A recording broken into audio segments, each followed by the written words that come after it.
नमस्कार श्रोते हो, मी अर्चना रवींद्र शिर्के माऊली कथाकथनमध्ये तुमचे पुन्हा एकदा स्वागत करते. आपण ऐकत आहोत जुईली, लेखक मधु मंगेश कर्णिक. प्रभू मास्तरांच्या घरी जुईलीची आठवण वरचेवर निघायची.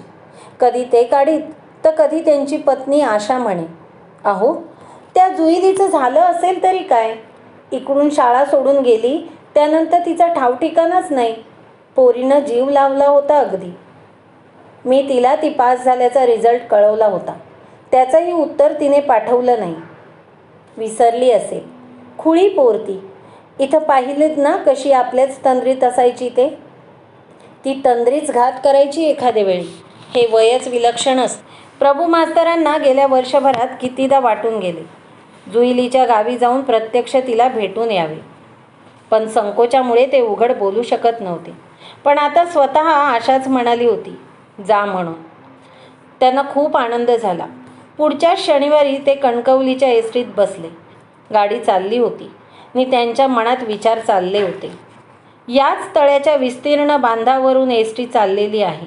याच समोरच्या खडकावर जुईलीचा वेडा बाप फुटकी पावरी वाजवीत बसलेला असायचा. आपण कित्येकदा इथून फिरायला जाताना त्याला पाहिलेलं. एक फाटक्या अंगाचा, फाटक्या कपड्यांचा, दाढी वाढलेला, तोंडातून लाळ गळत असलेला वेडा माणूस. हातातली पावरी कधीही न सोडणारा आणि समोर येईल त्या माणसाबरोबर शुद्ध मराठी भाषेत असंबद्ध बोलणारा. आणि त्याला शोधित रोज सायंकाळी शाळा सुटली की फिरणारी जुईली. वेड्या दशरथाच्या हाताला धरून त्याला घरी ओढीत घेऊन जाणारी. कितीदा तरी वेडा दशरथ प्रभू मास्तरांना वाटेत भेटायचा. त्याची वाट अडवून उभा राहायचा. काय मास्तर, शाळेत पोरं किती? अहो पोरांना काय शिकवता तुम्ही? अ आ इ ई, बे एक्के बे, बे दुनी 4. मी सांगू तुम्हाला काय शिकवायचं पोरांना ते? त्यांना शिकवा ही बासरी वाजवायला. मास्तर तुम्हाला येते बासरी वाजवायला? नाही येत? अरे रे, कुणी तुम्हाला मास्तर केलं? ही पहा मी कशी वाजवतो ते. अहो गोकुळातला कृष्णही अशीच वाजवायचा बासरी, म्हणून त्याला पोलिसांनी पकडलं आणि वेड्यांच्या इस्पितळातच ठेवलं. मास्तर तुम्ही पाहिलंय कधी वेड्यांचं इस्पितळ? आणि त्या इस्पितळात बांधून ठेवलेला श्रीकृष्ण? नाही. अरे मग तुम्ही मास्तर कसे झाला? हा हा हा हा, मोठा मजा असतो राव वेड्यांच्या इस्पितळात. एकदा जाऊन बघाच तुम्ही. पण तुम्ही तिथं बासरी नाही वाजवायची. मग शॉक देतील, शॉक तुम्हाला, इलेक्ट्रिकचा शॉक. मास्तर आकाशातली वीज पाहिलीत तुम्ही? ढगातून सळसळत जाणारी वीज. ती की नाही एका माणसाने हातात पकडली ती पकडली, पण तिचा एक शॉक बनला. वेड्यांच्या इस्पितळाला नजराणा हवा होता ना, म्हणून देवानं आकाशातल्या विजेला इलेक्ट्रिकची वायर बनवली. तिचा शॉक तयार केला आणि दिला वेड्यांच्या इस्पितळात पाठवून. वा वा, एवढा मजा असतो शॉकमध्ये. आई मेलो ग, मेलो मेलो, वाचवा वाचवा मला या शॉकमधून. मास्तर त्या विजेची एक करून किंकाळी बनली वेड्याच्या मुखातून येणारी. आकाशातली सुंदर वीज एका माणसाने चापकासाठी आपल्या हातात धरली आणि तिची एक करून किंकाळी बनली. मास्तर आकाशातली वीज कोणतं गाणं म्हणते ठाऊक आहे? नाही ना? वेड्यांच्या इस्पितळात जा, तुम्ही ते गाणं ऐकायला मिळेल. ऐका मागून एक किंकाळ्या, काळीज फोडणाऱ्या आरोळ्या, मेलो मेलो वाचवा. आहा हा, काय ती सुंदर मौज. गाणारी माणसं रडू लागतात, रडणारी गाऊ लागतात. मास्तर माझी पावरी मागू नका हां. काय केलं हे? माझी ही पावरी मोडून फेकून दिलीत. आता त्यातून नाही सूर उमटणार. मी उगाचच या तळ्याच्या बांधावर बसून पाण्याकडे सूर मागतोय. खुळे हे तळे, खुळे त्याचे पाणी, त्यांना गाता येत नाही. मास्तर तुम्ही पाण्याला गाताना ऐकलंय? नाही. अहो कोणी मास्तर केलं तुम्हाला? अहो इकडे या, द्या कान. हे पहा, ऐकू येते एक मंजूळ गाणं, पाण्याचं, तळ्याचं गाणं. पण मास्तर मला हे गाणं म्हणायला सांगू नका हां. मी नाही म्हटलं तर मला शॉक द्याल. नका हो, नका असं करू. मी रडेन मास्तर, मी रडेन. मला रडवू नका. मला गायचंय. या माझ्या पावरीची 7 भोकं कसं सुस्वर गाणं म्हणतात. पण ती बुजवू नका हो. त्यांना इलेक्ट्रिकचा शॉक देऊ नका हो. नको नको. आई, मेलो मेलो. देवा रे देवा. आणि पाठोपाठ जुईलीचा बाप आक्रोश करू लागला. त्याला आवरता येत नसे. जुईली धाय धाय रडू लागे. त्या बाप लेकींचे ते हाल बघताना आपल्या काळजाचे पाणी पाणी होऊन जाईल. प्रभू मास्तरांना सारं एखाद्या चित्रपटासारखं डोळ्यासमोर दिसत होतं. प्रत्येक आवाज प्रत्यक्ष या क्षणी ऐकू यावा तसा कानात घुमत होता. याच वेड्याच्या झटक्यात वेड्या दशरथाचा तळ्यात तोल गेला आणि त्याचा करुण अंत झाला. ज्याचे कलेवर समोर ठेवून आकांत करणारी जुईली या क्षणी त्यांच्या डोळ्यांना दिसू लागली आणि त्यांचे मन सैरभैर झाले. काय करीत असेल आता जुईली? आपल्याला पाहून काय वाटेल तिला? आपण तरी एवढे मुद्दाम तिलाच भेटण्यासाठी का म्हणून धडपड करतो आहोत? केवळ आशा म्हणाली म्हणून? सीतारामने बाजाची पेटी काढली आणि सूर लावला. आज 8 दिवसांनी तो अंथरुणावरून उठला होता. उठल्या उठल्या त्याने घडवंचीवर ठेवलेली बाजाची पेटी काढली होती. त्याला पेटी पुढ्यात घेऊन बसलेला पाहतच भीमाला संताप आला. आजच तुमका मुहूर्त गावलो पेटी काढूक? गो, आज भजनाक जाऊचा हा कणकवलीच्या बाजारपेठेत, सप्ताहाकाशी ईश्वेश्वराच्या देवळात. मरान देता भजन. 1 दिवस भजनाक जाशात आणि 8 दिवस ढासत ढासत पडशात हतरुणात. माका गोपान नाही तुमची शिकपणाच काढूक. भीमा एक तोंडाचा तोंडा बडबडत होती आणि तिच्या बडबडण्याला सीतारामने सूर लावला होता. त्याची अशक्त बोटे पेटीच्या सुरावरून अलगद फिरत होती. तो आपल्याच नादात गुंग होता. पेटीचे सूर खुलताच त्याचा गळाही मोकळा होऊ लागला होता. अशाच खाली गेला प्राण्या जन्म तुझा व्यर्थ, कवन मिहा कोठील तुझला नकळे परमार्थ. अरूप आत्मा ब्रह्मस्वरूपी न लगे लक्षांश, अनेक शास्त्राधारे तुझला प्रियकर वाचांश. म्हणे सोहिरा कनासी टाकुनी उपणीसी कोंडा, आत्मज्ञानी अनावडी जशी अवरुची तोंडा. प्राय नदीचा हा तुझवरती आलासे लोंढा, वाहत जासील प्राप्त नव्हे तो धोंडा. सोहिरोबांचे पद तो तल्लीन होऊन म्हणू लागला.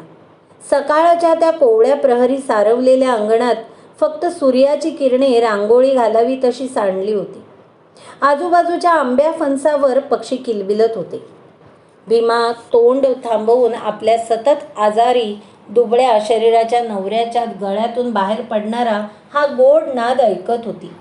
जणू हे पद कुणी वेगळाच पुरुष म्हणत होता. तो सीताराम, तिचा लग्नाचा भाऊ नव्हताच. त्याची वाढलेली दाढी आणि बरगडीची वर आलेली हाडे दिसेनाशी होऊन त्या ठिकाणी एक तारुण्याने बहरलेला तेजपुंज पिळदार देहाचा देखणा पुरुष तिला दिसू लागला.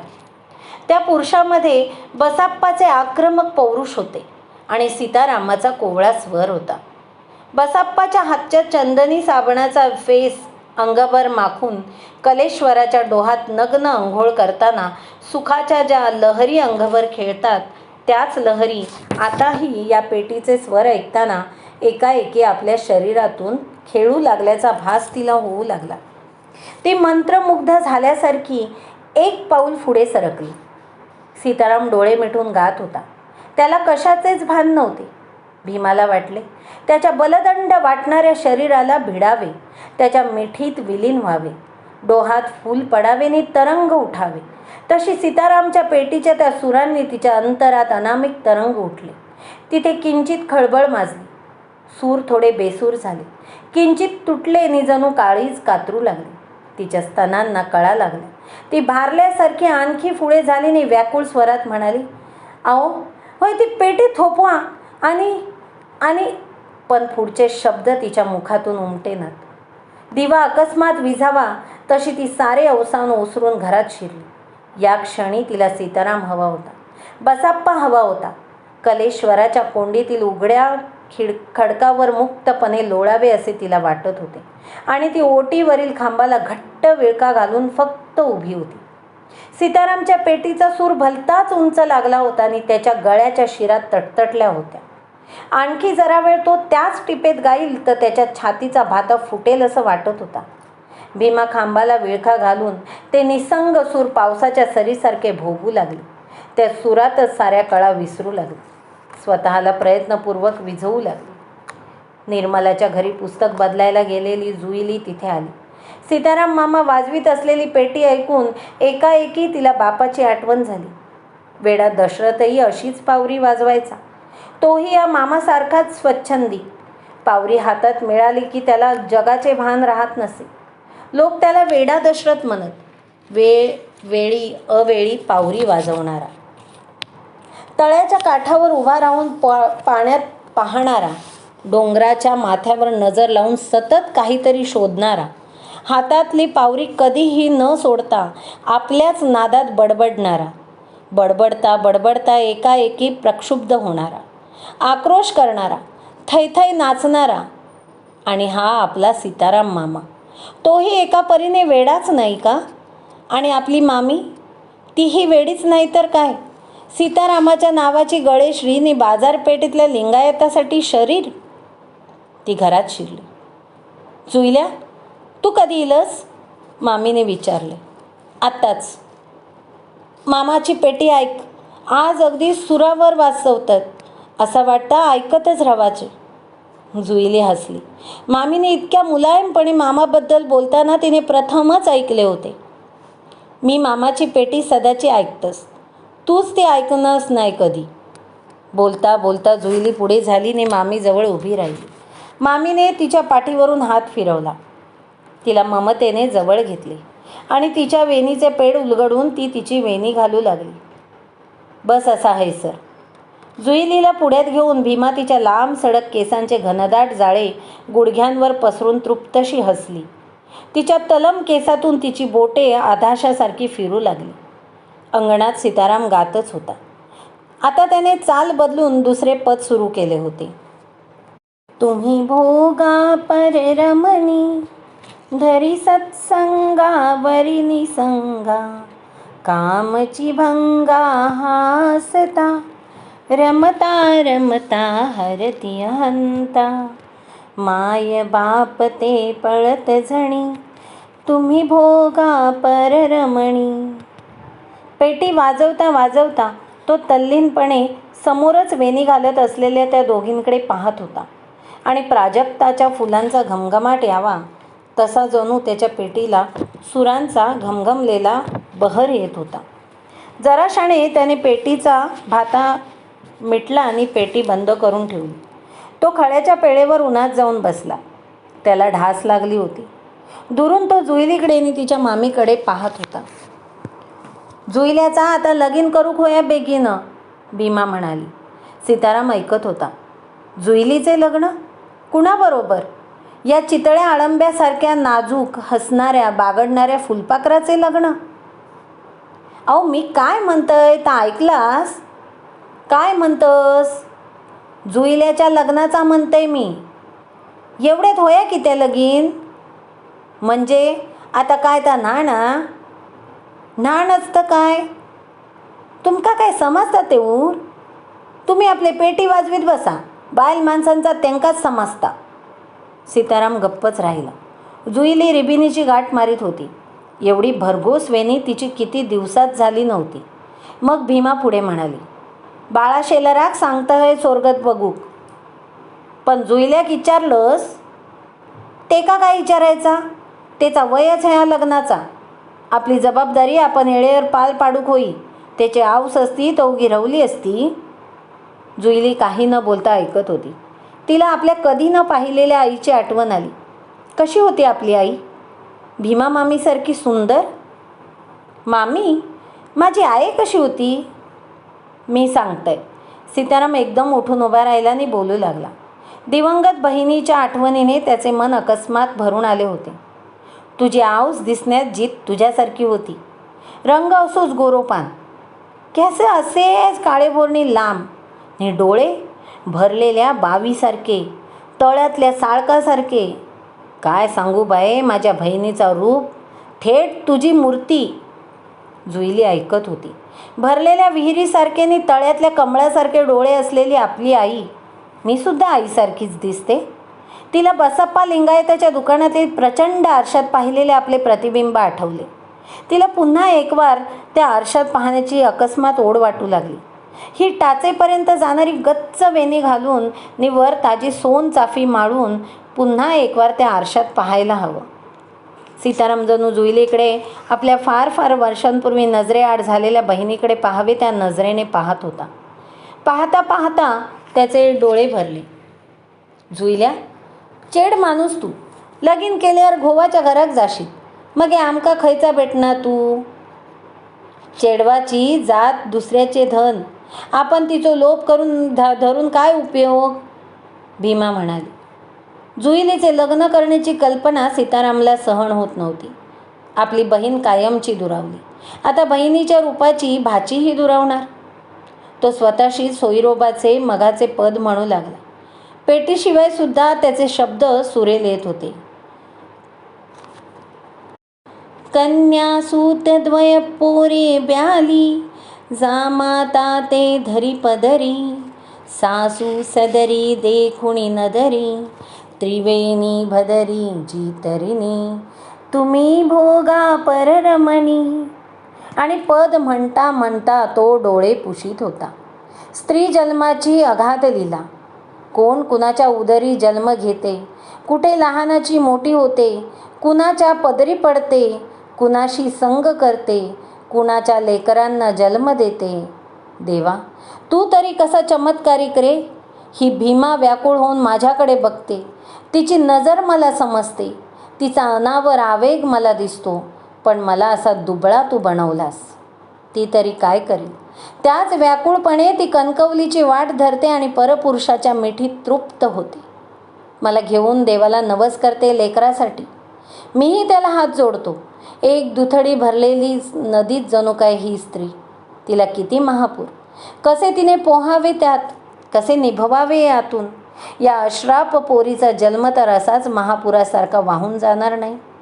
मामीसारखी तिच्या जन्माची गोधडी तर होणार नाही. कुणीही पांघरावी, कुणीही टाके घालावे. हिच्या ललाटी हिचा भ्रतारच आहे की परमरमणी भोगणारा कुणी कपट नाटकी. वाहत्या नदीत प्रेत वाहावे तसे पाप स्त्री जन्माच्या नदीत कुठून तरी वाहत येते, कुठेतरी काठाला लागते. बायगे, तुझे तसे होऊ दे नको. तुझे भांडे लकलकीत राहू दे. सोन्याच्या लढीसारखी स्वच्छ बावन कशी तू, तुझ्यात हीन मिसळू देऊ नको. तुझ्या मामा मामीच्या आयुष्याचा शेणकाला झाला तो झाला. तुझे आयुष्य या सारवलेल्या अंगणासारखे लकलकीत असू दे. त्यावर शुभ्र गोपद्मे शोभू दे. तुझ्या मामीच्या नाशाला माझे दुबळेपण कारण झाले. तुझी गत तशी होऊ देऊ नको. तुला पूर्णत्वाने रसरसलेला सोन चाफ्याच्या वृक्षासारखा सुरेख पुरुष मिळू दे. तुझ्या या सोनासारख्या जन्माचे सोन्यासारखे सार्थक होऊ दे. खळ्याच्या पेळेवर संन्याशासारखा सीताराम उभा होता. समोर वावरणारी बायको ही आपली बायकोच नव्हे. समोरचे हे लाल कौलारू घर आपलेच नव्हे. हे सारे जग हे आपलेच नव्हे. असा चमत्कारिक भास होऊन तो एखाद्या निस्तब्ध झाडासारखा तटस्थ उभाच होता. तोच आखाड्यात कुणाची तरी पावले वाजली.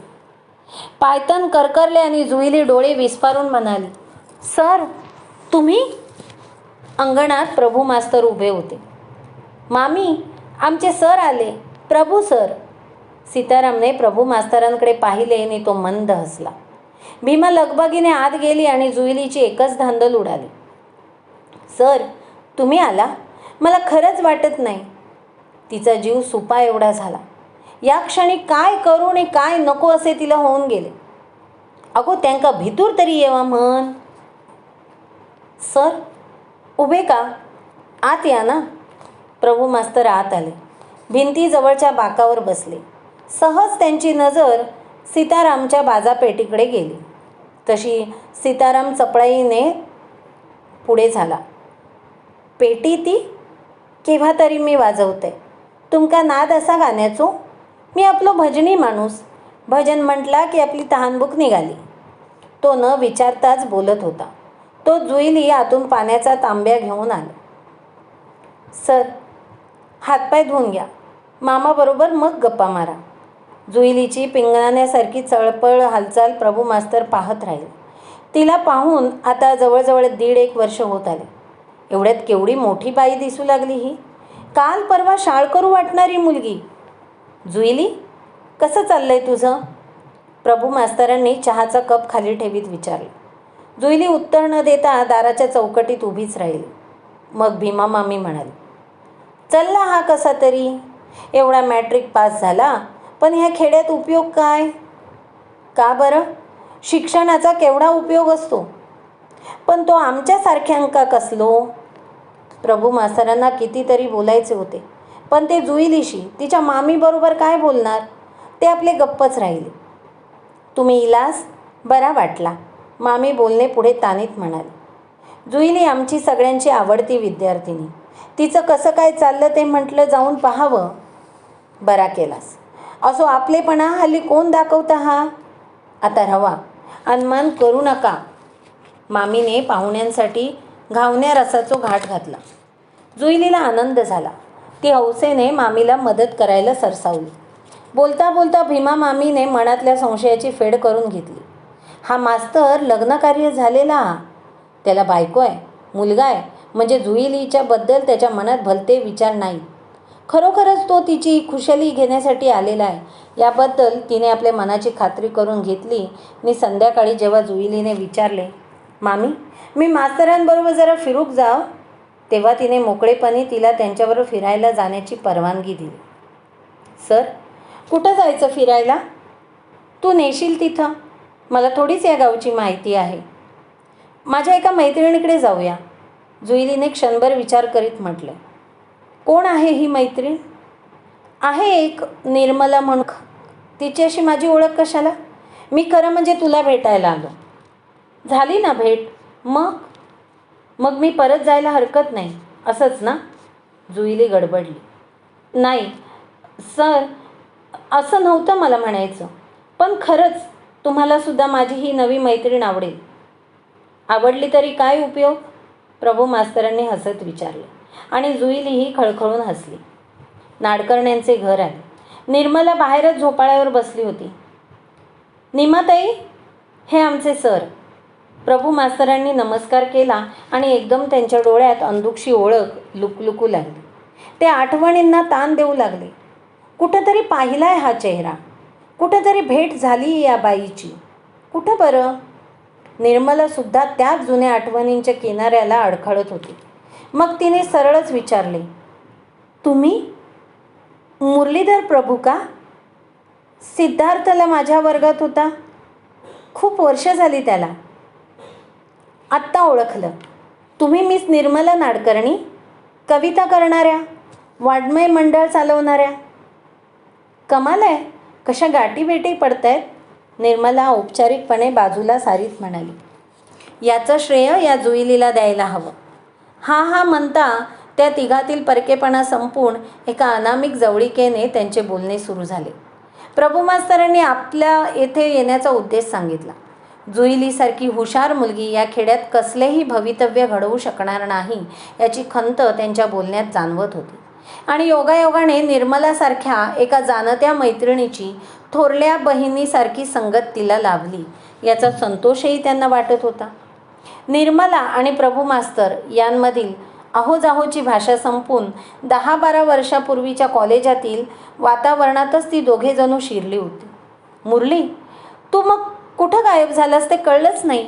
तुझं नाटकाचं वेड ते मुंबईत कॉलेजपुरतंच टिकलं. MAला क्लास मिळाला नाही. घरचे प्रॉब्लेमही एकापेक्षा एक गुंतागुंतीचे झाले.